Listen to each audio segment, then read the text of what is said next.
Hello guys, day 14 में बीज गणित से यानी अलजेब्रा से आपको बता रहा हूँ द्विघात बहुपद या समीकरण कैसे मालूम करेंगे जब शून्यक दिया हुआ है। तो सबसे पहले हम बात करेंगे द्विघातीय बहुपद का व्यापक रूप क्या होता है। आप जानते हो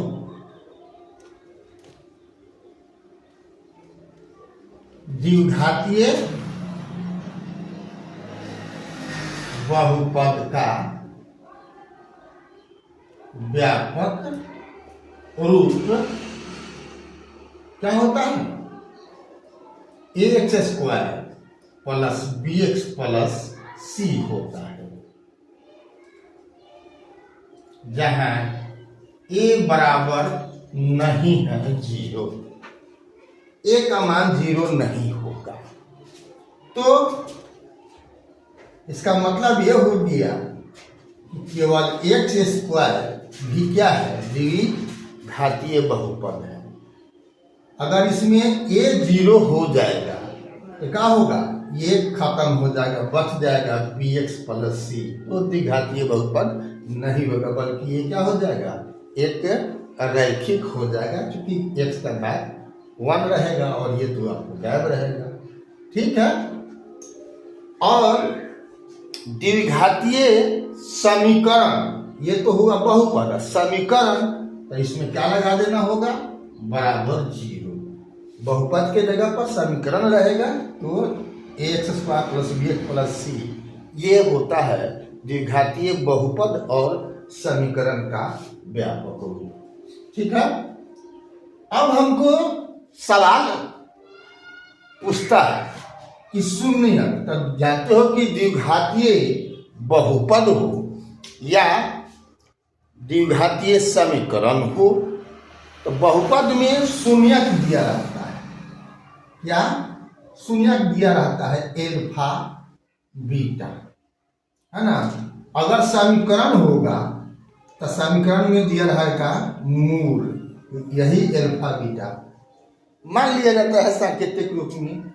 तो कहता है कि आप क्या करो, चुनने के लिए दे देगा कि निम्न में कौन द्विघातीय बहुपद यानी सही क्या होगा जब शून्यक दिया हुआ है। तो इसी ढंग से समीकरण भी आपको रहता है। तो जब शून्यक मान के चलो एल्फा और बीटा है तो हमारा काम है सबसे पहला शून्यक का योग और गुणनफल मालूम कर लेना। क्या? तो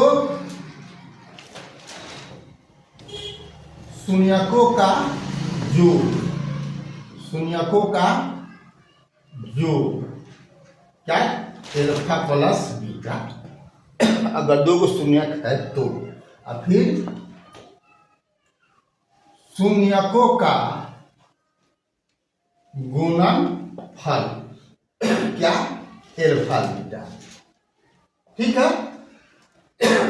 अगर यही समीकरण का मालूम करना होगा तो शून्यक ना लिखेंगे, क्या लिखेंगे? मूलों का। क्या लिखेंगे? मूलों का। और ये यहां से क्रॉस हो जाएगा, यानी ये नहीं, दोनों में से एक के लिखाएगा। ठीक है ना, समझ गए? तो अब होता क्या है व्यापक रूप, तो ये समझ गए। तो अब इसी में क्या करना है? द्विघातीय बहुपद का व्यापक रूप जब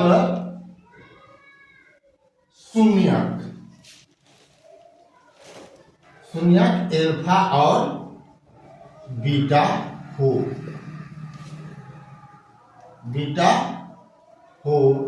तो क्या समीकरण बनेगा? एक्स स्क्वायर, ठीक है, alpha plus beta into x plus alpha beta. ये बात याद रखना है। इसी को दूसरा भाषा में क्या बोलते हैं? एक्स स्क्वायर माइनस शून्यकों का योग इंटू एक्स प्लस शून्यकों का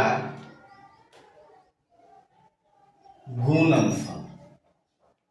यही बात याद रखना है, समझ गए? अगर समीकरण होगा, अगर समीकरण मालूम करना है तो इस शून्यक की जगह पर क्या हो जाएगा? मूल हो जाएगा। क्या हो जाएगा? मूल। तो यहाँ शून्यक ना लिख करके क्या लिखेंगे? मूलों का। यहाँ पर शून्यक के जगह पर क्या लिखेंगे? मूलों का। लेकिन सूत्र नियम दोनों में समान है। तो आपको दो ढंग का प्रश्न हो सकता है। कभी शून्यक अलग अलग दिया हुआ रहेगा, कभी शून्यक का योग और गुणनफल ही दे दिया रहता है। अब हम उदाहरण से बात करेंगे कि कैसे बहुपदी और समीकरण हम लोग मालूम करते हैं। अब मान लो कोई सवाल है, उस बहुपद को लिखें जिसके शून्य 3 और 4 हो। ठीक है, तो यहां पर क्या कर देंगे हम? एल्फा प्लस बीटा बराबर 3 प्लस 4 बराबर कितना? 7 हो जाएगा। और एल्फा बीटा बराबर क्या हो जाएगा? 3 इंटू 4 बराबर कितना? 12। ठीक है, इसीलिए अभीष्ट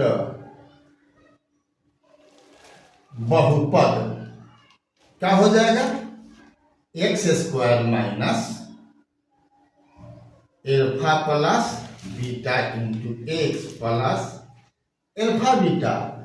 तब एक्स स्क्वायर, तो एल्फा प्लस बीटा का मान कितना है? 7। तो यहाँ पर हो गया 7x और गुणनफल है 12, तो 12 हो गया। यही आपका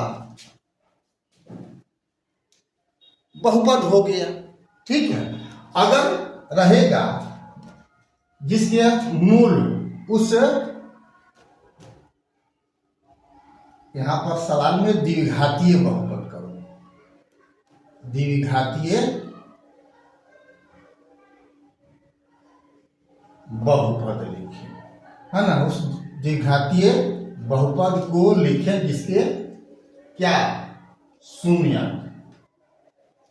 3 और 4 हो। तो यह हो गया अभीष्ट द्विघातीय बहुपद हो गया। लेकिन अगर यहाँ पर बहुपद न हो करके समीकरण रहे, समीकरण रहे, यहाँ पर क्या रहेगा? मूल रहेगा, तो फिर भी क्या हो जाएगा? यही होगा। लेकिन यहाँ पर बराबर में 0, बराबर में यहाँ पर कर दो 0, है ना? ये आपका समीकरण हो गया। ठीक है, तो बहुपद समीकरण में जब शून्यक दिया हो, ठीक है, इसी को आपको देगा उस द्विघातीय समीकरण को, उस द्विघातीय, ऐसा वह द्विघातीय बहुपद क्या होगा? क्या? वह द्विघात बहुपद क्या होगा जिसके शून्यकों का योग 7 और गुणनफल 12 है। तो अब तो मालूम है, क्या लिख दोगे? अभीष्ट बहुपद क्या हो जाएगा? एक्स स्क्वायर 7 माइनस 7x और प्लस 12 हो गया। अगर यही अगर समीकरण रहेगा तो क्या कर देना है? बराबर 0 लिख देना है। ठीक है, क्लियर हो गया। अब थोड़ा तानी एक और समस्या जान लो। अगर ये शून्यक भिन्न के रूप में है तो क्या होगा? तो वह द्विघात बहुपद क्या होगा जिसके शून्यक मान लो 1/2 और 3/4 है। 2 गो शून्यक हम ले लिए। तो यहां भी क्या करेंगे, पहले हम अल्फा प्लस बीटा मालूम कर लेंगे। तो क्या होगा 1/2 प्लस 3/4। तो अब क्या हो जाएगा 2 प्लस 3/4 यानी 7/4 हो जाएगा। अल्फा बीटा क्या हो जाएगा 1/2 गुना 3/4 कितना 4 हो जाएगा। 1/2 गुना 3/4 तब हो जाएगा 3/8 हो जाएगा। तो अब क्या हो जाएगा बहुपद, तो अभीष्ट बहुपद देख लो। अभीष्ट बहुपद क्या हो जाएगा x² माइनस 7/4x और प्लस कितना 3/8। लेकिन इसको इस रूप में नहीं छोड़ना होगा, क्या करना होगा भिन्न का जोड़ ले। भिन्न का जोड़ पे प्लस माइनस कर दो तो लघुत्तम क्या होगा 8 होगा। क्या हो जाएगा 8। यहाँ हो जाएगा 8x² माइनस 14x अब प्लस 3 हो जाएगा। ठीक है ना। तो ये 8 नहीं लिखना है, इस टाइप से ये 8x² माइनस 14x प्लस 3 हो जाएगा। ठीक है ना। अगर समीकरण है तो बराबर में 0 लिख दो, काम आपका फिनिश हो जाएगा। ठीक है ना। भिन्न का जोड़ करना है, भिन्न का जोड़ कर देना है, लेकिन बटा में आएगा उसको नहीं लिखना है और भिन्न का जोड़ का ऊपर का जो अंश होगा उसी को लिख देना है। ठीक है ना। नहीं समझा। अरे भाई इसको अगर हम जोड़ घटाव करेंगे भिन्न का काम करेंगे तो बटा में 8 हुआ, तो ये तो हो गया अंश हो गया और ये हर हो गया। तो हर को नहीं लिखना है, हर को हटा दो आंसर कर दो। तो ये बहुपद था तो बहुपद निकल गया। अगर समीकरण होगा तो क्या होगा बटा में 8 बराबर 0 होगा। तो फिर 8 जाके 0 में गुना हो जाएगा तो 0 ही हो जाएगा। इसलिए वहां पर बटा अंश खत्म कर देना होता है। हो गया आपका। अब आशा है किसी भी ढंग का या तो समीकरण मालूम करना हो या बहुपद मालूम करना हो, अगर बहुपद का शून्यक दिया हुआ हो या शून्यकों का जोगफल दिया हो और गुणनफल दिया हो, उसी ढंग से बहुपद का समीकरण का मूल दिया हो या उसका जोगफल और गुणनफल दिया हो तो आप पता कर लेंगे। ऐसा सवाल बराबर पूछता है। अभी तक फेसबुक और इंस्टाग्राम पर आपने BKR कुशवाहा प्रोफाइल को फॉलो नहीं किया है तो फॉलो कर देना है, और यूट्यूब पर सब्सक्राइब नहीं किया है तो बेल आइकन दबा करके सब्सक्राइब कर देना है। फिर मिलते हैं अगला वीडियो में, तब तक के लिए जय हिंद, जय जगत, जय भारत।